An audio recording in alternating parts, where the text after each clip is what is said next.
No vídeo das cores básicas em latim e grego para nomes científicos, eu apresentei 6 cores: preto, branco, vermelho, amarelo, verde e azul.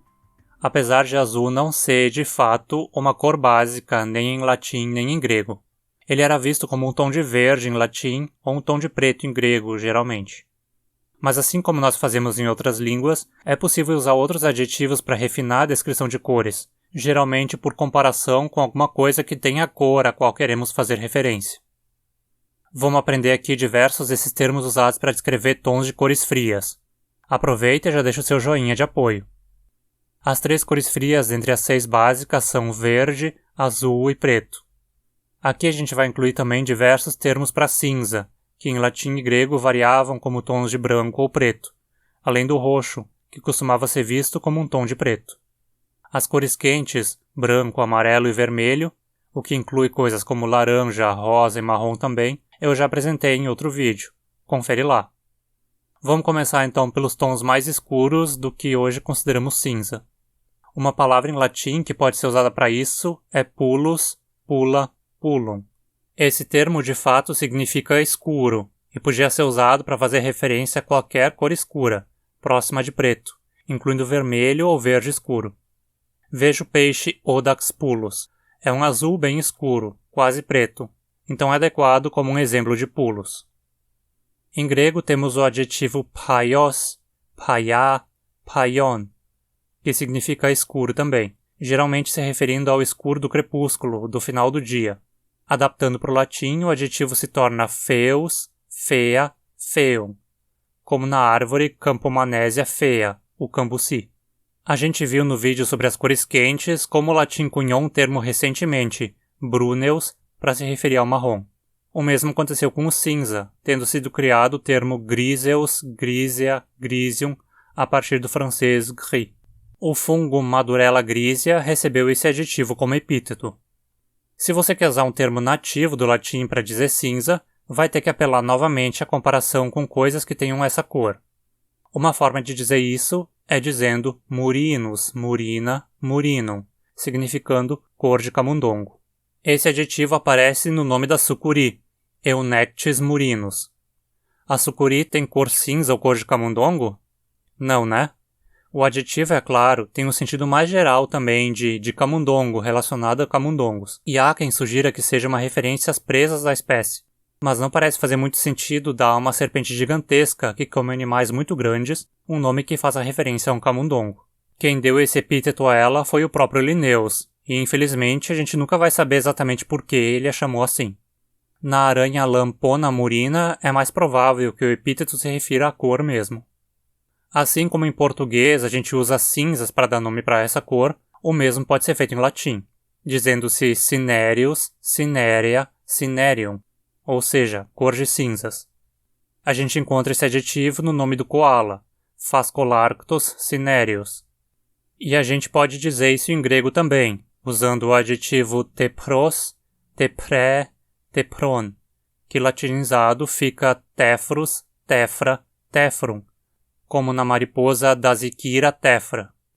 Voltando ao latim, outro termo usado para tons de cinza é ravus, rava, ravum. Esse adjetivo tinha um sentido meio vago, se referindo a um amarelo apagado, acinzentado ou a cor dos olhos claros, talvez algo como fosco ou apagado. O termo é usado no nome da cascavel Crotalus ravus. A gente tem também a palavra canus, cana, canum, significando grisalho, e se referindo especificamente, ou primariamente, à cor do cabelo à medida que ele vai se tornando branco.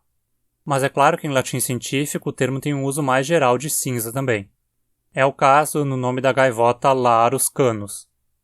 A palavra grega para grisalho é polios, poliá, polion, ou polius, polia, polium, quando latinizado. O gênero de mariposas Polia provavelmente tem seu nome daí. A prata é outra coisa cinza frequentemente usada para comparação de cores. Em latim, para se referir à prata, dizemos argenteus, argentea, argenteum. É o caso do peixe Pampus argenteus. Em grego, prateado é argypeos, argypee, argypeon. adaptado como argífeos, argífea, argífeum para o latim, como na mariposa Eurythma argífea. O adjetivo césius, césia, césium em latim, que literalmente significa cortante, era usado para se referir a óleos azuis ou cinzentos, e mais tarde passou a ser usado para designar qualquer coisa com um tom cinza azulado. É o caso da cúrcuma césia. Cinzas mais escuros, especialmente se um pouco azulados, podem ser chamados de plúmbeos, plumbea, plumbeum, ou seja, cor de chumbo. É o caso do tubarão Carcharhinus plumbeus. O adjetivo lívidus, lívida, lívidum, também se referia à cor de chumbo, mas era frequentemente usado para se referir à cor de hematomas. É o caso do ouriço Paracentrotus lívidus. Em latim contemporâneo foi cunhado também o adjetivo schistáceos, schistácea, schistaceum, para se referir a um cinza cor de ardósia, como no macaco Semnopithecus schistaceus. Voltando ao grego, temos ainda glaukos, glauké, glaukon, ou glaucus, glauca, glaucum. Originalmente esse adjetivo significava simplesmente brilhante, mas mais tarde passou a ser usado para se referir a coisas com um tom cinza azulado ou esverdeado, ou muitas vezes coisas azuis ou verde azuladas mesmo.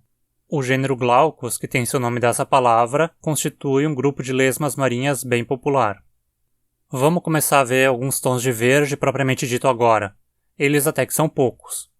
Em grego, um tom era chamado de prásinos, prasine, prasinon, significando cor de alho poró, que em latim fica prasinus, prasina, prasinum, como no lagarto Varanus prasinus. Para se referir a um verde oliva, em grego disse elaiodes, elaiodes, adaptado como eleodes no latim, como no cogumelo Russula eleodes. A palavra latina para cor de oliva é oliváceus, olivacea, olivaceum, como no cogumelo Paneolus oliváceus. Os gregos também usavam a esmeralda como objeto de comparação, com o adjetivo smaragdinos, smaragdine, smaragdinon, significando cor de esmeralda. O termo, adaptado para o latim como smaragdinus, smaragdina, smaragdinum, aparece no nome da abelha Ctenocoletes smaragdinus. A cor do mar na região do Vêneto fez os romanos passarem a usar o adjetivo venetus, veneta, venetum, para uma cor verde azulada. Na planta Lacerus venetus, o nome talvez venha daí. Azinhavre é o carbonato de cobre de cor verde azulada que se forma na superfície de estruturas de cobre. O adjetivo erugíneus, erugínea, eruginium, em latim fazia referência a essa substância e sua cor. Novamente temos um cogumelo do gênero Russula como exemplo, agora Russula erugínea. Os gregos usavam o adjetivo kalainos, kalaine, kalainon, significando cor de turquesa, para uma cor verde azulada. Adaptado ao latim, o termo se tornou calainus, calaina, calainum, como no pássaro Malurus splendens calainus. Como eu mencionei no vídeo sobre os termos básicos de cores em latim científico, o latim não tinha uma palavra para azul e o termo mais frequentemente usado é cerúleus, como referência ao céu. Outro termo que você pode encontrar por aí é azureus, azurea, azurium. Esse é novamente um termo cunhado em latim moderno a partir do francês azur, da mesma forma como aconteceu com a palavra para cinza, griseus. Você pode encontrar esse termo em nomes científicos como o da rã Dendrobates tinctorius azureus.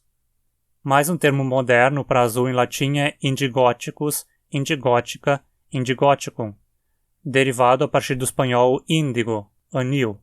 O macuquinho, endêmico da Mata Atlântica, recebeu o nome de Heliocitalopus indigoticus. Passemos agora aos tons do que costumamos chamar de roxo. O primeiro e um dos mais comuns é violáceus, violacea, violaceum, referindo-se à cor da violeta, como em Mirabilis violacea.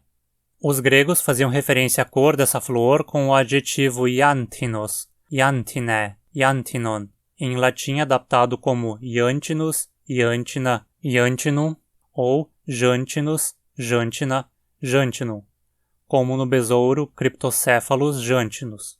E se os gregos comparavam as coisas verdes a esmeraldas e verde azuladas a turquesas, também comparavam as coisas roxas a ametistas, com o adjetivo amethystinos, amethystinae, amethystinon, adaptado ao latim como amethistinus, amethistina, amethistinum, como no cogumelo Laccaria amethystina. Outra flor comumente usada para comparação é o lilás, e em latim moderno foi cunhado o adjetivo lilacinus, lilacina, lilacinum para esse tom. Encontramos o epíteto no nome do cogumelo Lactarius lilacinus. No vídeo sobre as cores quentes eu mostrei uns tons de vermelho, fenícios e púnicos, cujo nome vem de uma tinta vermelha que os fenícios faziam com um caramujo, pois outros tons mais roxos também vinham de outros caramujos próximos àquele. Esses moluscos eram conhecidos como porphyra em grego, e em português chamados de púrpura. E daí derivou o adjetivo porphyrios, porphyriae, porphyrion, adaptado como porphyrios, porphyria, porphyrium, como no peixe Pictichromis porphyria. Outra forma adaptada para o latim é purpureus, purpurea, purpureum, como em Lamium purpureum. Em latim, esses mesmos moluscos eram chamados de murex, de forma que temos também o adjetivo muricatus, muricata, muricatum, com o mesmo significado, como em Solanum muricatum. O adjetivo perknos, perkné, perknon, em grego tinha o sentido mais ou menos de escuro e era bastante usado para descrever a cor de olivas maduras ou uvas quando começam a amadurecer. Adaptado ao latim como percnus, percna, percno, esse termo aparece em nomes como o gênero de borboletas Percnodaimon. Quando está muito escuro, é comum a gente dizer que está um breu, pois os romanos já usavam o piche ou breu como comparação a algo de cor muito escura, quase ou inteiramente preto. O adjetivo é pisceus, piscea, piscium, como no nome do besouro aquático Hydrophilus pisceus. Por último, o latim também compara coisas escuras com a fuligem, usando o adjetivo fuligineus, fuliginea, fuligineum, como no Percevejus Stigmochoris fuligineus.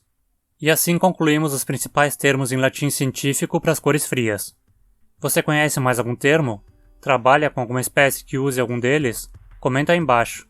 Não esquece de deixar o seu joinha de apoio e se inscrever e ativar as notificações. E compartilhe com quem você acha que vai curtir o assunto. Até mais!